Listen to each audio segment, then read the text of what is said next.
हम सब इस बात को अच्छी तरह जानते हैं कि हमारी जिंदगी में जो कुछ भी होता है वो कहीं ना कहीं पहले से लिखा हुआ है, पूर्व निर्धारित है।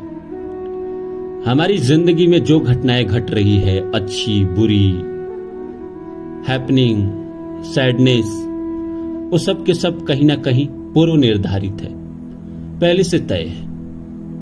हमारे एक श्रोता है जो हमारे चैनल पे हमेशा कमेंट करते हैं कि कर्म भी भगवान की इच्छा से होता है। ये तो सबको पता है। जब भगवान की इच्छा से ही आपकी जिंदगी में सब कुछ हो रहा है तो कर्म उनके बगैर कैसे हो सकता है। अगर हमारी जिंदगी में रोना लिखा हुआ है तो ईश्वर की मर्जी से लिखा है। अगर हमारी जिंदगी में हंसना लिखा हुआ है तो ईश्वर की मर्जी से लिखा हुआ है।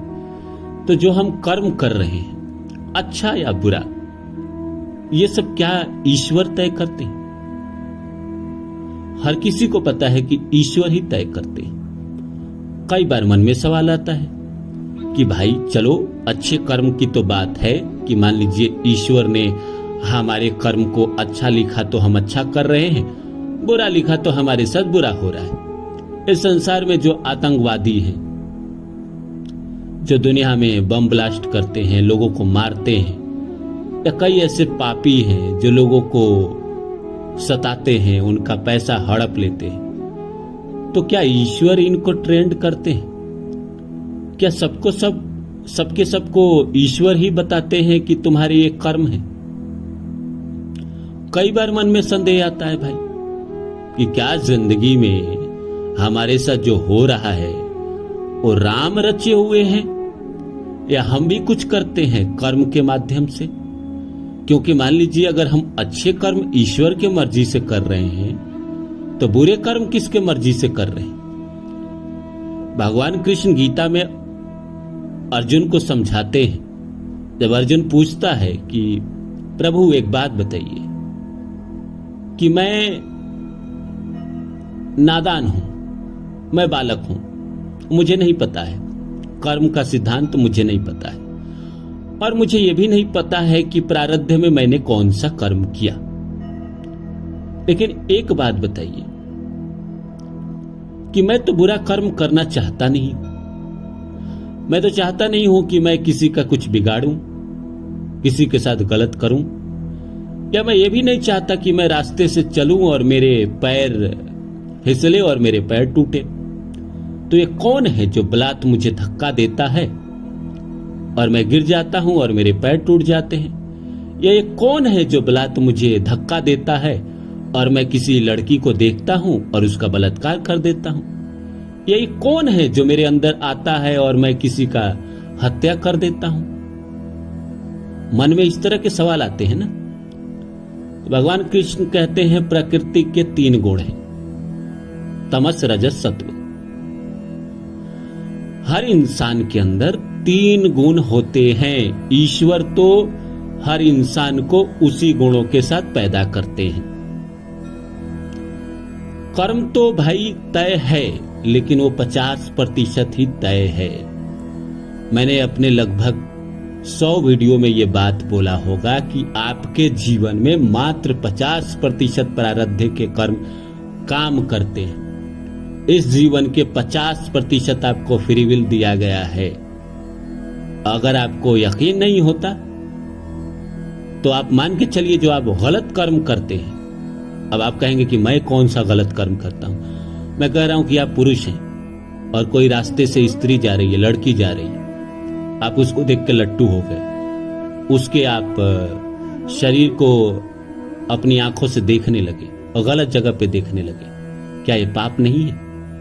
अब आप कहोगे कि भाई भगवान ने बनाया है तो हम देख रहे हैं। तो भगवान ने तो आपको बुद्धि भी दी है, आपके अंदर तमस, रजस और सत्व भी डाला है ना, कि आप सात्विक, आप अच्छे नियत से भी तो देख सकते थे, आप मदद के रूप में भी तो देख सकते थे, ये भी तो देख सकते थे कि उसकी आंखों में कितना दर्द है, हो सकता है वो दुखी हो, उसके पास पैसे ना हो, या उसके बॉयफ्रेंड से लड़ाई हो गए हो, पर आपने तो वो नहीं फील किया, क्योंकि आपके बॉडी में तमस बढ़ा हुआ है। और ये तमस बढ़ता कैसे है? मीट मछली के सेवन से, मांसाहार भोजन से, गलत लोगों के संगत से। अरे ईश्वर डिसाइड नहीं करते। ईश्वर आपके मोटा मोटी कर्म, मैंने कहा है कि सब कुछ ईश्वर डिसाइड नहीं करते। ईश्वर आपके जीवन में, यहां तक इवन मैं कहता हूं कि ईश्वर आपके जीवन में कुछ भी नहीं करते हैं। वो जो 50% कर्म है आपके जीवन में, बड़े इवेंट, चाहे वो शादी होना हो, चाहे वो तलाक होना हो, या आपका नौकरी लगना हो, या आपको पद मिलना हो, या बड़ा बनना हो, वो प्रारब्ध के आपके अपने ही कर्म है। उसमें ईश्वर का कोई लेना देना नहीं है। और बस जीवन में वक्त आता है, साइकिल आता है, आपकी आत्मा ही है जो ये सारा कर्म करती है। अगर आपके प्रारब्ध के संस्कार बुरे हैं, कई जन्मों के संस्कार बुरे हैं, तो इस जीवन में निश्चित रूप से आपके साथ बुरा होगा और आप बुरा आदमी बनेंगे, क्योंकि संस्कार ही आपको वैसा है, आत्मा का संस्कार ही वैसा है। और इस जीवन में आपको माहौल भी वैसा मिल गया और आपने उसको बदलने की कोशिश नहीं की। अगर मेरे कई जन्म बुरे हैं और इस जन्म में भी बुरे हो रहे हैं, मैं किसी को देख के गलत सोचता हूं, मैं किसी के धन संपत्ति को हड़पने की कोशिश करता हूं, मैं किसी दूसरे की स्त्री पे बुरी नजर रखता हूं, तो इसको मैं सुधार भी तो सकता हूं। इस जन्म में कोशिश तो कर सकता हूं। माना कि ठीक है, हमारे जीवन में 50% पे कोई अधिकार नहीं है, पर 50% तो है। हमारे हाथों में जो है वो तो कर सकते हैं। हमारे हाथों में तो है कम से कम कोशिश करना, अपनी पूरी ताकत लगा के कोशिश करना। फल मिलना या ना मिलना वो हमारे हाथों में नहीं है, तो उसकी चिंता हम ना करें। हम तो बस अपनी पूरी ताकत लगा के कोशिश करेंगे अच्छे कर्म करने की, बगैर किसी का नुकसान किए हुए इस जिंदगी में सही रास्तों से आगे बढ़ने की, बड़ा बनने की। इसमें कोई गलत बात नहीं है।